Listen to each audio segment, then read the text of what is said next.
Good morning बच्चों। देखिए, हमने थर्ड चैप्टर के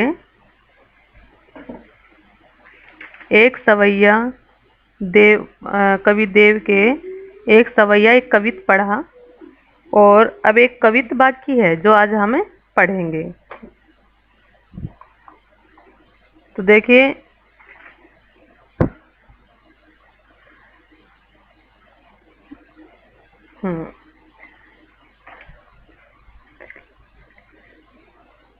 फटिक सिलानी सो सुधार्यो सुधा मंदिर, उददी दधी को सो अधिकाई उमगे अमंद। देखो, फटिक यानी होता है, देखो इन पंक्तियों में कवि ने चांदनी रात की सुंदरता का वर्णन बड़े ही स्वाभाविक रूप से किया है। रात के समय आकाश में चंद्रमा पूरी तरह खिला हुआ है। तो देखो, फटिक सिलानी, फटिक का मतलब होता है क्रिस्टल, सिलानी का मतलब होता है शिला, पत्थर समझ लो, है ना। सुधा यानी अमृत, मंदिर जानते हो। उददी यानी होता है समुद्र, दधी यानी दही, और उमंग यानी होता है उमड़ना, और अमंद यानी होता है मतलब कम नहीं। तो देखिए, प्रस्तुत पंक्तियों में कवि ने चांदनी रात की सुंदरता का वर्णन बड़े ही स्वाभाविक रूप से किया है। रात के समय आकाश में चंद्रमा पूरी तरह खिला हुआ है। उसकी रोशनी चारों तरफ ऐसे फैली हुई है जैसे किसी पारदर्शी पत्थर से निकलकर सूर्य की किरणें चारों तरफ फैल जाती है। फटिक सिलानी सो सुधार्यो सुधा मंदिर।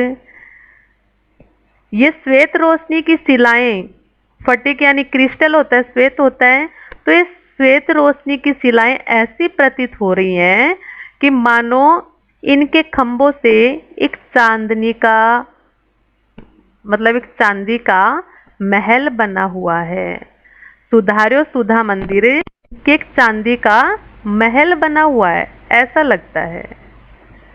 मतलब आकाश में चांद की रोशनी इस तरह फैली हुई है, किस तरह कि उददी दधी कोसो अधिकाई उमगे अमंद, कि मानो दही का समुद्र तेजी से अपने उफान पर हो। दही का समुद्र तेजी से अपने उफान पर हो, है न? और बाहर ते भीतर लो भीति न दिखे देव। कवि देव कहते हैं कि जो ये चांदी का महल बना है ना, चांदनी से, चांद की चांदनी से ये महल रूपी दिख रहा है, वो इस तरह दिख रहा है कि बाहर ते भीतर लो भीति न दिखिए, कि बाहर भीतर से दीवार ही नहीं दिख रही है। ये चांदी का महल पूरी तरह से पारदर्शी है जिसमें कोई दीवारें नहीं है। दूध को सो फेन फैलो आंगन फर्श बंद। और आंगन में सफेद रंग के दूध का फैना यानी कि झाग पूरी ओर फैला हुआ है। आंगन में सफेद रंग के दूध का फैना पूरी ओर फैला हुआ है, जिसमें क्या है कि तारा सी तरुणी तामे ठाडी झिलमिली होती, जिसमें तारे इस तरह जगमगा रहे हैं जैसे सखियां सजकर एक दूसरे पर मुस्कुरा रही हों। मोतिन की ज्योति मिलो मल्लिका को मकरंद। और मोतियों की भी चमक मिल गई है। और मकरंद होता है बेले के फूल, है ना, तो बेले के फूलों को भी मानो रस मिल गया हो। आरसी से अंबर में आभासी उजारी लगे, प्यारी राधिका को प्रतिबिंब सो लगत चंद। तो देखिए कि सफेद रोशनी के कारण पूरा आकाश आरसी दर्पण, एक दर्पण की भांति प्रतीत हो रहा है, जिसके मध्य में चांद इस तरह जगमगा रहा है मानो सज धज कर राधा अपनी सखियों के बीच खड़ी हो।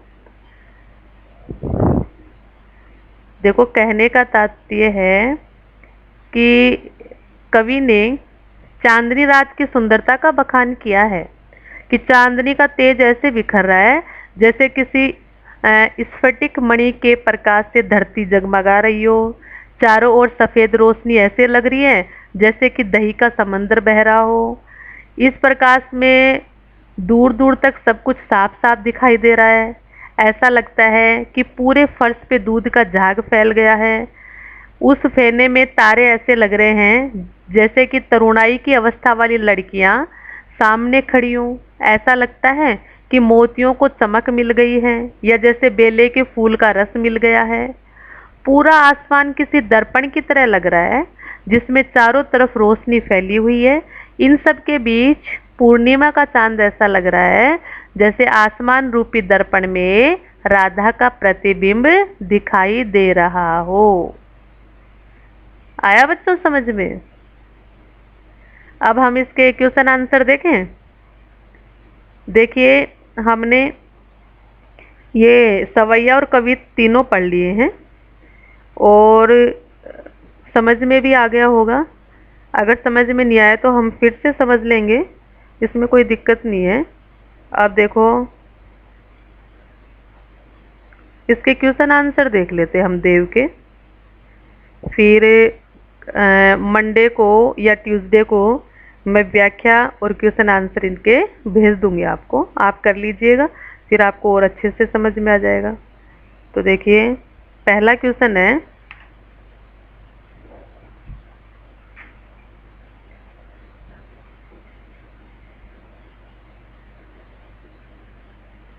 कवि ने,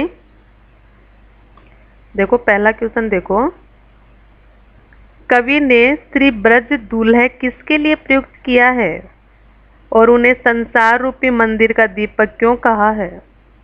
तो देखो, किसके लिए आया था श्री ब्रज दूल्हे? तो कवि देव ने ब्रज दूल्हे का हाँ, ब्रज दूल्हे श्री कृष्ण भगवान के लिए प्रयुक्त हुआ है।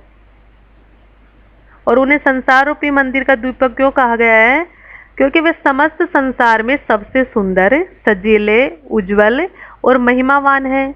देव जी के अनुसार जिस प्रकार एक दीपक मंदिर में प्रकाश एवं पवित्रता का सूचक होता है, उसी प्रकार श्री कृष्ण जी भी इस संसार रूपी मंदिर में क्या है?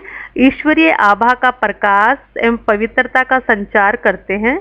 अर्थात उनके सौंदर्य की अनुपम छटा सारे संसार को मोहित कर देती है।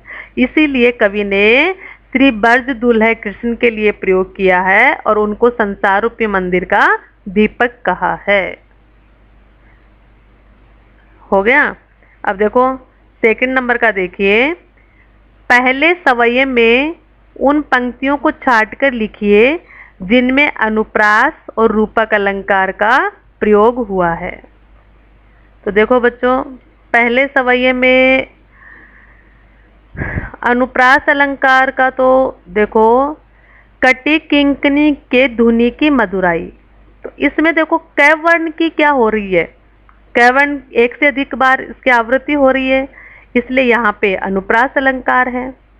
और पहले में है कि सांवरे अंग लसे पटपीत हिये हुल से बनमाल सुहाई।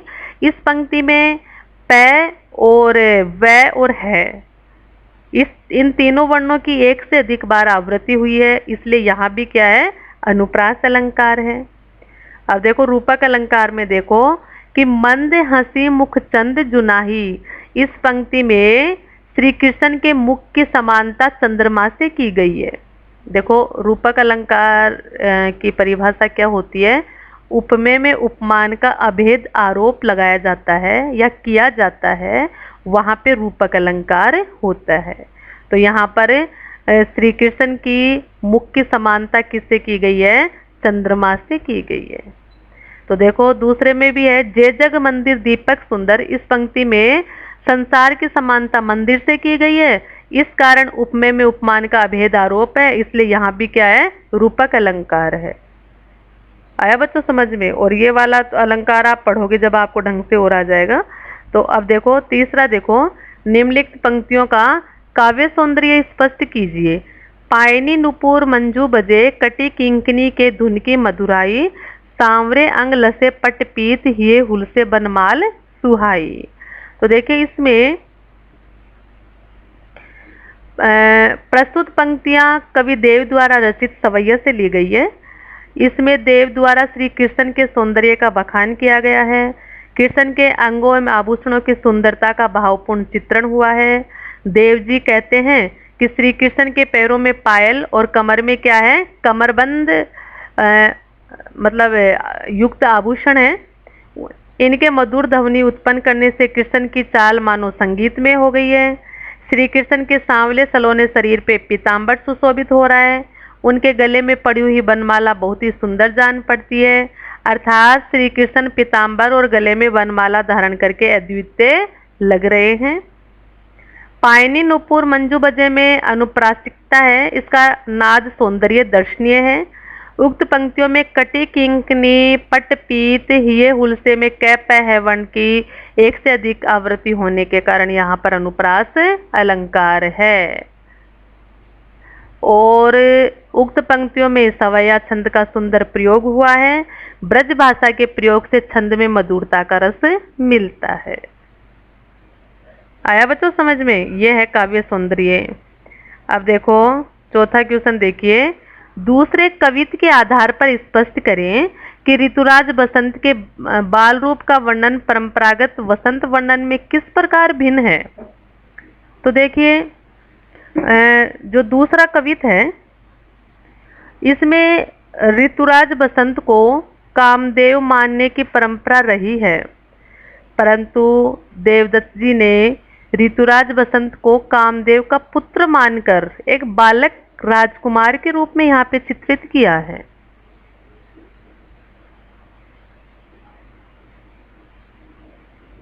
और दूसरे कवियों ने जहाँ बसंत के मादक रूप को सराहा है और समस्त प्रकृति को कामदेव की मादकता से प्रभावित दिखाया है, इसके विपरीत देवदत्त जी ने इसे एक बालक के रूप में चित्रित करके परंपरागत रीति से भिन्न प्रकृति को उसके लिए आसक्त दिखाया है। और बसंत के परंपरागत वर्णन में फूलों का खिलना, ठंडी हवाओं का चलना, नायक नायिका का मिलना, झूले झूलना आदि होता था, परंतु इसके विपरीत देव जी ने क्या किया है, यहाँ प्रकृति का चित्रण ममतामयी माँ के रूप में किया है। कवि देव ने समस्त प्राकृतिक उपादानों को बालक बसंत के लालन पालन में सहायक बताया है। इस आधार पे कहा जा सकता है कि ऋतुराज बसंत के बाल रूप का वर्णन परंपरागत बसंत वर्णन से सर्वथा भिन्न है। अब देखो आगे अगला देखो 5 नंबर का देखिए। प्रातः ही जगावत गुलाब चटकारी दे, इस पंक्ति का भाव स्पष्ट कीजिए। तो देखो इस पंक्ति में जो बसंत रूपी बालक का प्रकृति के माध्यम से लालन पालन करते दिखाया गया है। इस पंक्ति के द्वारा कवि ने बसंत ऋतु की सुबह के प्राकृतिक सौंदर्य का वर्णन करते हुए कहा है कि बसंत ऋतु को राजा कामदेव का पुत्र बताया गया है। बसंत रूपी बालक पेड़ की डाल रूपी पालने में सोया हुआ है और सुबह होने पर उसे गुलाब के जो फूल हैं वो चुटकी बजाकर जगा रहे हैं। तात्पर्य यह है कि बसंत में प्रातः ही चारों ओर गुलाब खिल जाते हैं और उनके थोड़ा सा खिलने से थोड़े से वो चिटक जाते हैं, जिस कारण से क्या लगता है कि गुलाब चिटकी देकर चुटकी बजाकर बसंत रूपी बालक को जगा रहे हैं। अब ये देखो 6 नंबर का देखिए। चांदनी रात की सुंदरता को कवि ने किन किन रूपों में देखा है। तो देखिए देवदत्त जी आकाश में चांदनी रात की सुंदरता अपनी कल्पना के माध्यम से व्यक्त करते हैं। तो देखो पहला क्या है कि पूर्णिमा की रात में धरती और आकाश में चांदनी की आभा इस तरह फैलती है जैसे क्रिस्टल नामक शिला से निकलने वाली दूध संसार रूपी मंदिर को प्रकाशित कर रही हो। देव की नजरें जहाँ तक जाती है उन्हें वहां तक बस चांदनी ही चांदनी नजर आती है। ऐसा प्रतीत होता है मानो धरती से दही का समुद्र हिलोरे ले रहा हो।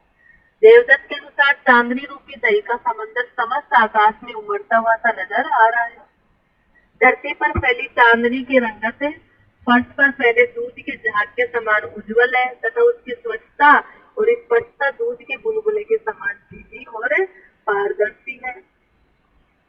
कवि देव जब चांदनी रात में आकाश को निहारते हैं तो उन्हें ऐसा भ्रम होता है मानो आकाश के तारे नायिका का वेश धारण करके अपनी सुंदरता की आभा को समस्त आकाश में बिखेर रहे हैं। हो गया बच्चों 6 नंबर का। अब देखिए 7 नंबर का देखिए। प्यारी राधिका को प्रतिबिंब को लगत चंद, इस पंक्ति का भाव स्पष्ट करते हुए बताए कि इसमें कौन सा अलंकार है। तो देखो बच्चों,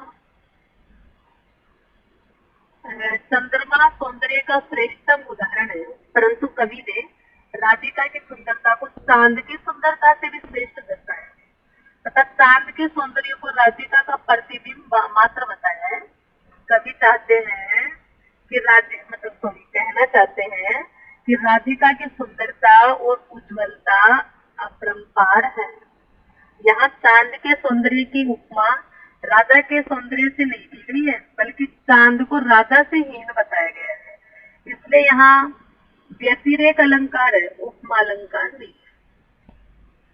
अगर राधा की सुंदरता चांद के समान बताते तो यहाँ पर कौन सा अलंकार हो जाता? उपमा अलंकार हो जाता। अब देखिए 8वां देखो। तीसरे कवि के आधार पे बताइए कि कवि ने चांदनी रात की उज्ज्वलता का वर्णन करने के लिए किन किन उपमानों का प्रयोग किया है। तो देखो, कवि ने चांदनी रात की उज्ज्वलता का वर्णन करने के लिए स्फटिक शिला से बने मंदिर का, दही के समुद्र का, दूध जैसे झाग का, मोतियों की चमक का और दर्पण की स्वच्छता आदि उपमानों का प्रयोग करके कवित्व की सुंदरता में 4 चांद लगा दिए हैं। अभी देखो 9 नंबर का क्वेश्चन देखो आप। पठित कविताओं के आधार पर कवि देव की काव्यगत विशेषताएं बतानी है। तो देखो,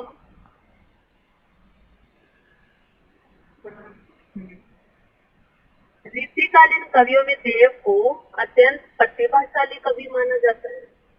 देव की काव्यगत विशेषता देखो, देवदत्त ब्रज भाषा के सिद्धहस्त कवि है। कविता एवं सवैया छंद का प्रयोग है इसमें।